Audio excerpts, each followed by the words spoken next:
अस्सलामु अलैकुम वरहमतुल्लाहि तआला व बरकातुहू। अल्हम्दुलिल्लाहि व कफ़ा व सलामुन अला हबीबिहिल मुस्तफ़ा अम्मा बाद।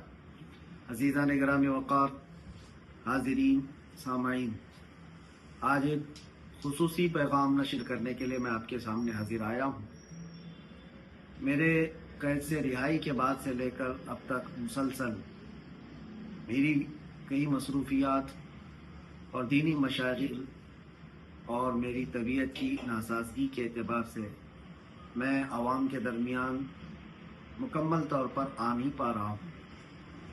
महज जुमा की नमाज के लिए हाजिर आया, लेकिन इसका मतलब ये भी नहीं है कि मैं जलसे जुलूस या प्रोग्रामों से दूर जा रहा हूँ।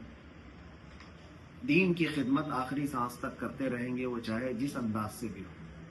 लेकिन ख़ास एक बात यह है कि आज के माहौल के एतबार से महाराष्ट्र में जो इलेक्शन है और हर जगह सियासी हवा गर्म है और 2-4 दिनों के बाद इलेक्शन के ये प्रचार के और तमाम मामला बंद भी होने हैं। इस सिलसिले में ख़ास तौर पर 2 जगह मेरे नाम का बहुत ज़्यादा शोहरा किया गया था, भिवंडी और औरंगाबाद का। और भिवंडी से जनाब वारिस पठान साहब और औरंगाबाद से जनाब इम्तियाज़ जलील साहब, इन्होंने बहुत ज़ोर और शोर से मेरे नाम का ऐलान भी किया और बहुत सारी मोहब्बतों का इजहार भी किया। अल्लाह तबारक व तआला आपकी मोहब्बतों का सिला अता फरमाए। कुछ नामुसाइद हालात की बुनियाद पर मैं यहाँ पर हाजिर नहीं हो पा रहा हूँ, लेकिन मेरी दुआएं साथ हैं। और ख़ास तौर पर हर उस लीडर के लिए, हर उस नेता के लिए जो कौम और मिल्लत और मुल्क की फलाह व बहबूदी के लिए और दीन इस्लाम पर आने वाले तमाम तर मुश्किलात को निपटने के लिए खड़ा रहता है, मैं उसके साथ खड़ा हूँ और उनके लिए दुआगो भी हूँ। अल्लाह तबारक व तआला उनके बाजुओं में ताकत दे। तमाम जितने सियासी लीडर हैं सबके लिए भी मैं दुआगो हूँ। मुसलसल कई जगहों से लोगों ने मुझसे राब्ते भी किए और एतमाद भी दिलाया है कि वो काम करेंगे कौम और मिल्लत मुल्क की फलाह बहबूदी। और ख़ास तौर पर हमारा मिशन है अज़मत नामूस रिसालत। रसूल करीम सल्लल्लाहु तआला अलैहि वसल्लम की अज़मत और उनकी नामूस पर जब कभी कोई हमला हो तो डट कर खड़े रहे। उन सब के साथ हम भी खड़े हैं और मैं दुआ करते हुए अपनी बात को ख़त्म करता हूँ कि अल्लाह तबारक व तआला इन सब लीडरों को कामयाबी अता फरमाए और इनसे दीन का और कौम का अच्छे से अच्छा नफ़ा हो सके और आखिरी दम तक ये लोग सच्चाई और अच्छाई के लिए लड़ते रहें। व आखिरु दावाना अल्हम्दुलिल्लाहि रब्बिल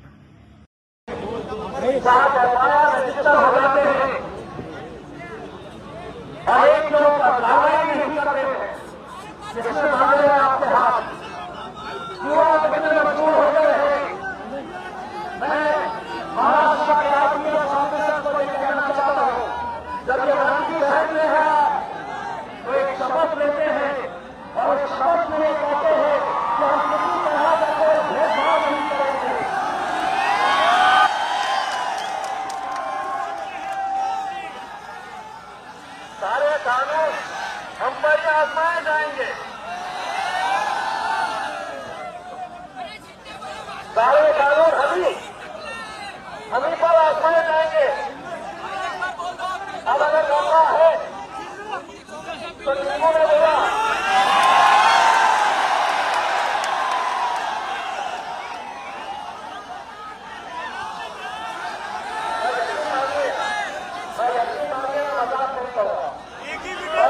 के साथ कह रहा हूँ, मेरे जो हायद है बैरिस्टर असदुद्दीन अवैसी साहब,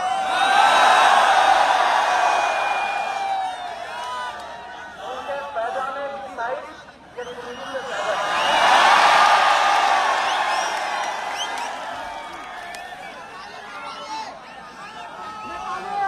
राजा और इससे गाड़ियां काउंटर के, पुलिस वालों के, सिक्योरिटी के, मेरी मुश्किल बड़ी बड़ी रहती है।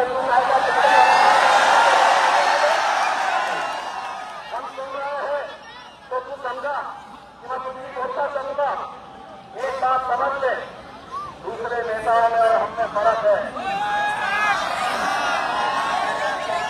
हम आपसे आंख डालकर सवाल करना जानते हैं, अच्छी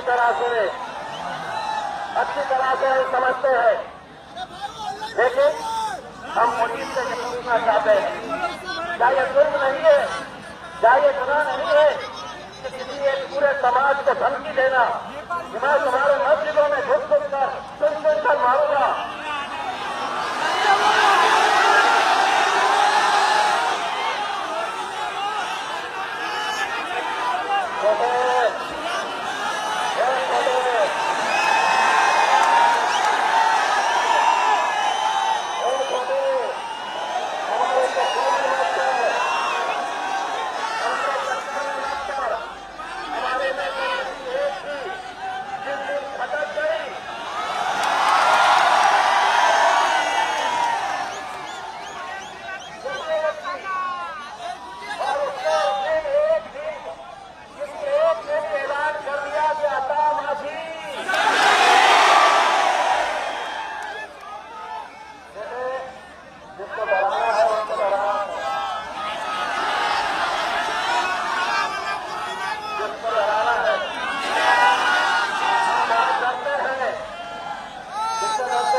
इतिहास में नहीं, हिंदुस्तान के इतिहास में इतनी बड़ी रैली निकली जितनी आज मैं लेकर आया हूं।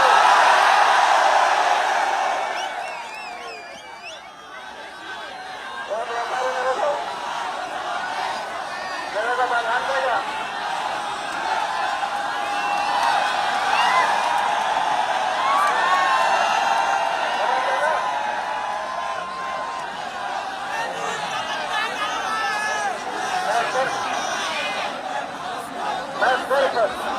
मैं महाराष्ट्र की पुलिस को मुख्यमंत्री उप मुख्यमंत्री दोनों को इनको ये कहना चाहता हूं कि ये मुल्क कायदे से चलेगा, कि राज्य कानून से चलेगा, ये राज्य के मुल्क संविधान के हिसाब से चलेगा, तुम्हारी दादागिरी और गुंडागर्दी के हिसाब से नहीं चलने वाला। और अगर कानून नहीं है दादागिरी कभी और इधर आना नहीं।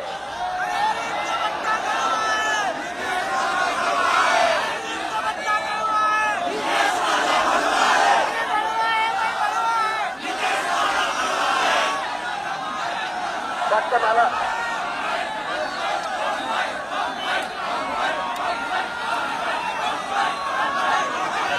मेरे को राणे का एक भाई है,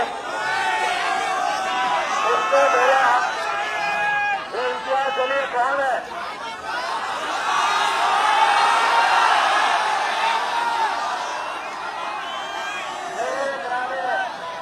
अभी तक बात बची हुई थी, अब ये खुद बोल रहे हैं कि मैं गोद हूं तेरा।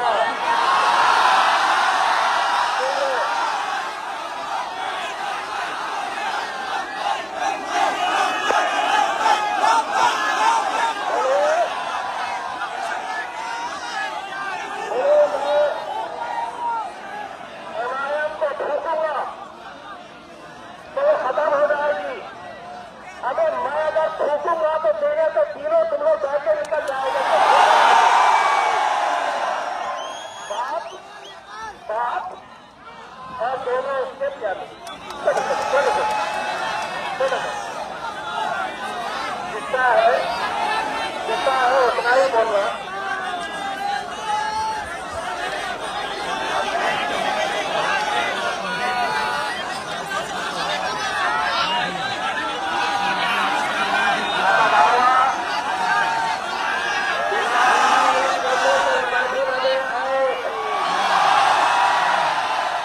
तुला हिंदी समजत नसेल तर मराठीमध्ये बोलतो।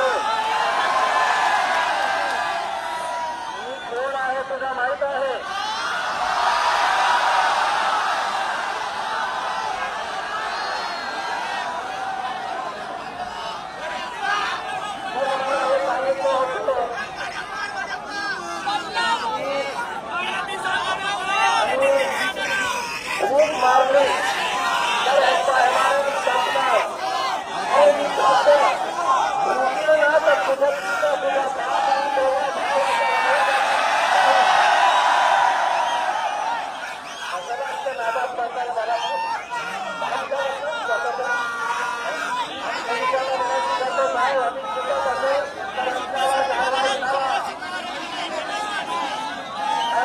मांगे तो देकर हमसे अगर कार्रवाई करा अगर ऐसे हरकतों की वजह से अगर ये गुंडे नवाजियों का खुद छोड़ दिया गया, हमारी राजनीति तुमको मुबारक, लेकिन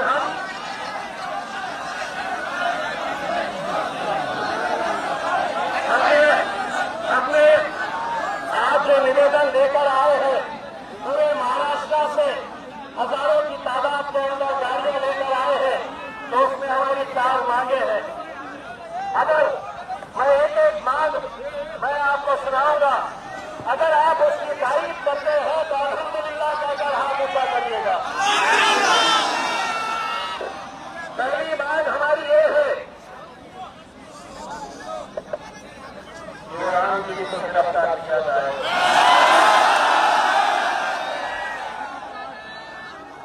दूसरी मांग ये है जीएसटी पर कार्रवाई किया जाए। तीसरी मांग ये है कि हम इस मुल्क के अंदर, इस राज्य के अंदर एक ऐसा कानून चाहते हैं कि जहां पर कोई भी किसी के भी धर्म के खिलाफ, किसी के भी मजहब के खिलाफ, किसी के भी धर्म गुरु के खिलाफ, किसी के भी जिसको लोग मानते हैं, पूछते हैं, उनके खिलाफ अगर कोई कुछ कहता है तो उसके खिलाफ सख्त कानून बनाने की जरूरत है।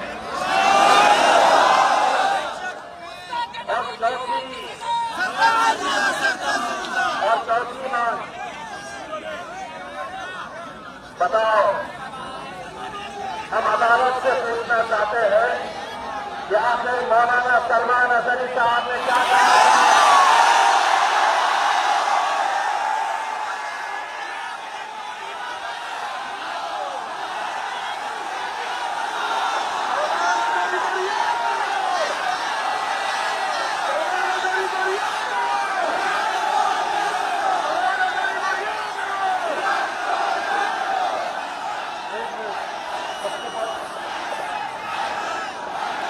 मौलाना सलमान अजहरी साहब दरअसल किस तरह से, जिसमें किसी जाति, किसी धर्म, किसी इंसान का नाम नहीं लिया गया था,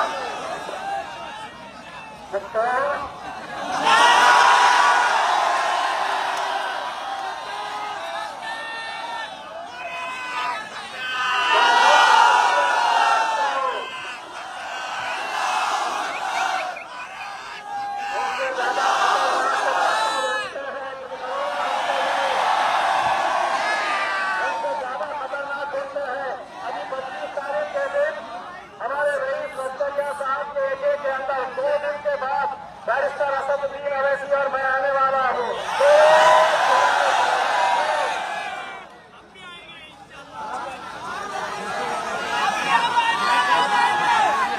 25 तारीख के दिन जोगेश्वरी के अंदर बड़े कप्तान, छोटे कप्तान सबका हिसाब निकाला जाएगा। अभी हमारे डेलीगेशन में आप यकीन मानिए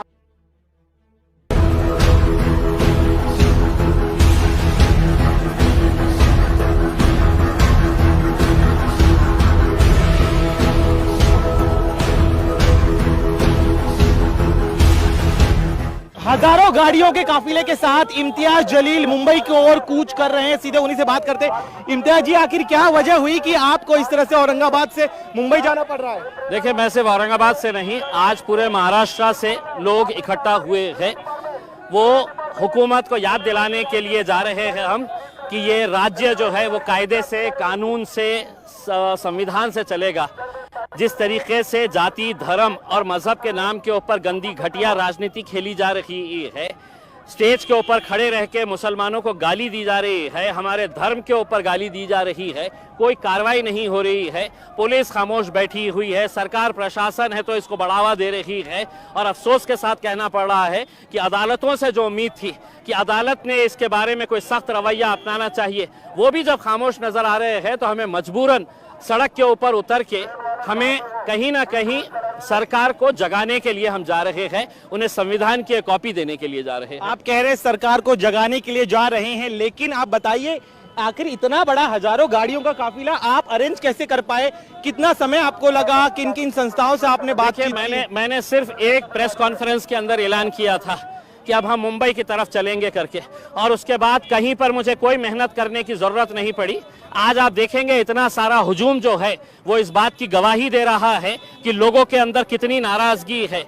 क्या ये देश, क्या ये राज्य गुंडागर्दी के हिसाब से चलेगा कि कोई कुछ भी कहेगा और हमने खामोश बैठ के सुनते रहना चाहिए? पुलिस ने खामोश बैठ के सुनते रहना चाहिए। महाराष्ट्र का एक इतिहास रहा है, बहुत अच्छे पुलिस ऑफिसर्स यहाँ पर रहे हैं, लेकिन अफसोस के साथ कहना पड़ रहा है कि राजनीति ने इनके ऐसे हाथ बांध रखे हैं कि ये बेचारे भी कुछ कर नहीं पा रहे हैं। अपनी आंखों के सामने देख रहे हैं कि गैर कानूनी कुछ हो रहा है, कोई क्रिमिनल एक्ट हो रहा है, लेकिन कर नहीं पा रहे हैं क्योंकि सरकार ने इनके पूरे हाथों को जकड़ के रखा हुआ। लेकिन देखिए, रामगिरी महाराज का कहना है कि उन्होंने कोई भी गलत बयान नहीं दिया है। अगर आपको आपत्ति है तो आप कोर्ट जाइए। आप इस तरह से सड़क पूरी समृद्धि एक्सप्रेस हाईवे है वो पूरा जाम हो गया है। रामगिरी महाराज आपके लिए हो सकते हैं, ये ऐसे गुंड कहा जाता है, हमारे लिए महाराज नहीं, उन्हें कहा जाता है। ऐसे गुंड प्रवृत्ति के लोग भगवा चोला ओढ़कर कैसे धंधे करते हैं ये आपने देखे होंगे। आसाराम बापू के सामने है तो पैरों के ऊपर पड़े रहते थे, लोटांगन करते थे, आज जेल में पड़ा हुआ है। ये भी जो है ये एक घटिया किस्म का आदमी है जिसकी मानसिकता घटिया है, और प्रवचन के दौरान इंसान ने इंसान की हैसियत से कैसा जीना चाहिए करके ये बताया जाता है। तुम्हारा धर्म खराब, तुम जिसको मानते हैं वो खराब, ये सब बातें हैं तो नहीं सुनने के लिए लोग आते हैं करके। तो इसको बुलाया गया है कि तू बोल ऐसा, हम चाहते हैं कि महाराष्ट्र का माहौल खराब हो करके। और उसी दिन महाराष्ट्र के मुख्यमंत्री आकर इनके पीठ थपथपाते और कहते हैं कि यांच्या केशाला मी हाथ लावू देणार नहीं, इनके बाल को भी मैं धक्का नहीं लगने दूंगा। सोचिए, जो मानसिकता इसकी है वही मानसिकता सरकार की भी है। आप कह रहे हैं सरकार जो है रामगिरी महाराज का साथ दे रही है, लेकिन दूसरी दलील, खासतौर मुख्यमंत्री का एक बयान भी मैं आपको याद दिला दूं, जब उन्होंने कहा था कि इनके बाल को भी जो है हम ठेस पहुंचने नहीं देंगे। ऐसे में क्या इस तरह से इतना बड़ा काफिला लेकर जाना एक तरह से सरकार पर दबाव बनाने की रणनीति? आप बिल्कुल, सरकार सोने का नाटक कर रही है। हम सरकार को जगाने के लिए और एक संविधान की कॉपी उन्हें गिफ्ट करने के लिए आए हैं कि आपका हमारा देश, हमारा राज्य जो है, महाराष्ट्र की एक संस्कृति हुआ करती थी। छत्रपति शिवाजी महाराज, छत्रपति संभाजी महाराज, फुले, शाहू, अंबेडकर, पुरोगामी महाराष्ट्र कहते थे। आज उसी महाराष्ट्र की हालत आपने क्या कर दी है? सिर्फ आपने राजनीतिक घटिया सिर्फ कुर्सी हासिल करने के लिए आप दंगे भड़काना चाहते हैं, आप माहौल खराब करना चाहते हैं। आप हर एक को छोड़ दिए हैं स्टेज के ऊपर कि जाओ गाली दो जिसको देना है, हम तुम्हें हाथ नहीं लगने देंगे, बल्कि तुम्हारी सुरक्षा और बढ़ाएंगे हम। बिल्कुल, आप कह रहे, देखिए ये आपकी दलील, लेकिन एक और आरोप ये भी आप पर लग रहा है, चूंकि लोकसभा चुनाव में MIM का बड़ा वोट बैंक जो था वो उनके हाथ से छिटक गया और अब विधानसभा चुनाव करीब है, इसीलिए इम्तियाज जलील फिर एक बार अपने वोट बैंक को। आपकी गलत जानकारी है। MIM ने कितने सीटें लड़ी है महाराष्ट्र के अंदर, आप ये बताइएगा। उसमें हमने यहाँ पर ये जो लोग जमा हुए हैं ये कोई MIM के पूरे कार्यकर्ता है, ऐसा नहीं है। हमने लोगों से कहा था कि तुम किस राजनीतिक पार्टी से ताल्लुक रखते हैं, कौन सी तुम्हारी जमात है, तंजीम है, हमें कोई लेना देना नहीं है। यहाँ पे बाहैसियत मुसलमान तुम आइएगा, वरना जिस तरीके की बयानबाजी चल रही है आज, महाराष्ट्र के जो हालात बन रहे हैं, उससे तो हमें ऐसा लग रहा है कि सरकार चाहती है कि कहीं ना कहीं कुछ गड़बड़ हो जाए और हमारी है तो राजनीति है तो चलती रहे, हमारी दुकान चलती रहे। आप सरकार पर आरोप लगा रहे हैं, लेकिन विपक्ष जो है महाविकास आघाड़ी, उनके कई नेताओं का कहना है कि आप और बीजेपी मिले जुले हुए हैं, चुनाव के ठीक पहले माहौल खराब करना चाहते हैं। आरोप हमने बहुत पहले भी सुन चुके हैं। उसमें आज किसी में इतनी हिम्मत नहीं है। एक आवाज के ऊपर इतनी पब्लिक अगर आई है तो वो मेरे नाम के ऊपर नहीं आई है, वो हमारे प्रॉफेट मोहम्मद के नाम के ऊपर आई है, जिनके बारे में गलत बयानी होने के बावजूद भी लोग उसकी तायीद कर रहे हैं, उसका सपोर्ट कर रहे हैं। लोग उनके नाम पे आए हैं, इम्तियाज जलील और MIM के नाम के ऊपर ये लोग इकट्ठा नहीं हुए हैं। एक आरोप ये भी लग रहा है कि इतनी बड़े पैमाने पर जो भीड़ आई है, आपने सभी को इमोशनली अपील की थी कि आप जो है अल्लाह की खातिर जो है अपने पार्टी को डिफरेंसेस को भूल कर यहाँ पर आए। क्या एक सही है? क्योंकि मैंने जब ये ऐलान किया था तो सबसे पहले आलोचना जो है वो करने वाले कांग्रेस के और राष्ट्रवादी कांग्रेस के मुसलमान थे। वो मुसलमान थे जो आज के दिन उद्धव ठाकरे के साथ जुड़े हुए हैं। उन्हें ऐसा लगता था कि मैं कोई राजनीति कर रहा हूं। मैंने हाथ जोड़कर लोगों से कहा कि मैं तुमसे अपील करता हूं, हाथ जोड़कर अपील करता हूं कि एक मर्तबा हम अपने राजनीतिक मतभेद साइड में रखेंगे और बाहैसियत मुसलमान हम आएंगे यहाँ पर सड़क के ऊपर, क्योंकि ये मेरा भी देश है। ये मेरा राज्य है, उसमें मुझे भी गर्व है आज भारतीय मुसलमान होने की हैसियत से। आप मुझे किस तरीके से, मैं क्या गालियां सुनने के लिए आपके बैठा हुआ हूं यहाँ पे? कोई कायदा कानून नहीं है। जो कानून है तो नारायण राणे के लड़के के खिलाफ के लिए है, वही कानून मेरे लिए है। अगर वो बोल सकता है तो मैं भी बोल सकता हूँ, उससे अच्छा बोल सकता हूँ। लेकिन आप लगातार दलील दे रहे हैं कि आपकी संस्कृति में नहीं है, सिखाया नहीं गया है, इसीलिए आप भड़काऊ बयान नहीं दे रहे हैं। लेकिन दूसरी तरफ जो आपके विरोधी है वो कह रहे हैं कि आज सही मायनों में एमआईएम जो है वो पूरे दल बल के साथ मुंबई पहुंच रही है, और आज तक कभी देखा नहीं गया कि इतने बड़े पैमाने पर इतने संख्या में लोग मुंबई कूच करे हजारों गाड़ियों के साथ। देखिए, मैंने पहले ही कहा था पहली प्रेस कॉन्फ्रेंस के अंदर कि महाराष्ट्र के इतिहास की ये सबसे बड़ी रैली होगी। लेकिन जैसे जैसे ये काफिला बढ़ता गया, मैं आपको यकीन के साथ कहता हूं कि हिंदुस्तान के इतिहास के अंदर इतनी बड़ी रैली आपने देखे नहीं होंगे जो आज मुंबई पहुंचे तक लोग अलग अलग इलाकों से हमें जोड़ने वाले। लेकिन अगर आपको मुंबई तक पहुंचने नहीं दिया गया तब क्या निकले तो सही है, निकले तो सही है। हर रोज हमारा संघर्ष का दिन है, हर रोज हम लड़ते रहते हैं। आज भी लड़ेंगे, संघर्ष करेंगे। हमारा मकसद जो है पहुंचाने का, वो पहुंचाने की कोशिश करेंगे। राजनीतिक दलों के झंडे को लाने से आपने क्यों इनकार किया? क्या आपके एक रणनीति का हिस्सा था? बिल्कुल, हमने ये कहा था कि ये कोई राजनीति का मामला नहीं है। ये हमारे मजहब से, हमारे धर्म से जुड़ा हुआ मुद्दा है। ये इंसानियत से जुड़ा हुआ मुद्दा है। प्रॉफेट मोहम्मद जो है वो इंसानियत का पैगाम दिए है, और आप इस तरह की बयानबाजी करते हैं। 60 FIR रजिस्टर होने के बावजूद भी कोर्ट का काम नहीं था अदालत का कि अदालत ने पुलिस से पूछना कि चार्जशीट कितने उसमें फाइल हुई है, क्या एक्शन लिया गया है करके। उसमें पुलिस खामोश बैठी हुई है, हाथ बांध दिए गए हैं। IPS ऑफिसर डरे हुए हैं कि कहीं पर हमें कोई नक्सलाइट एरिया के अंदर ट्रांसफर कर देगा, तो कोई कुछ कर नहीं रहा है। चलिए, एक आखिरी सवाल मेरा, यहाँ पे जो पीछे भीड़ दिखाई दे रही है, इस भीड़ के बारे में बताइए। कहाँ कहाँ किन किन इलाकों से ये तमाम लोग पहुंचे? महाराष्ट्र के कोने कोने से, छोटे छोटे गांव से तक लोगों ने, जिनके पास पैसा नहीं था वो लोगों ने है तो थोड़े थोड़े पैसे जमा करके है तो ये गाड़ियां लिए हैं, और गाड़ियां लेकर है तो उन्होंने ये समर्थन आपको आगामी चुनाव में भी दिखाई देगा? मेरा चुनाव से इस मुद्दे का कोई संबंध नहीं है, कोई संबंध नहीं है। आपको साफ तरीके से बताना चाहता हूं मैं। लड़ाई जारी रहेगी, लड़ाई जारी रहेगी, लड़ाई जारी रहेगी। बिल्कुल, हमारा संघर्ष, हर रोज हमारा संघर्ष रहता है, आगे भी संघर्ष जारी रहेगा। एक जाने से पहले आप देखिए, हम लोग काफी हद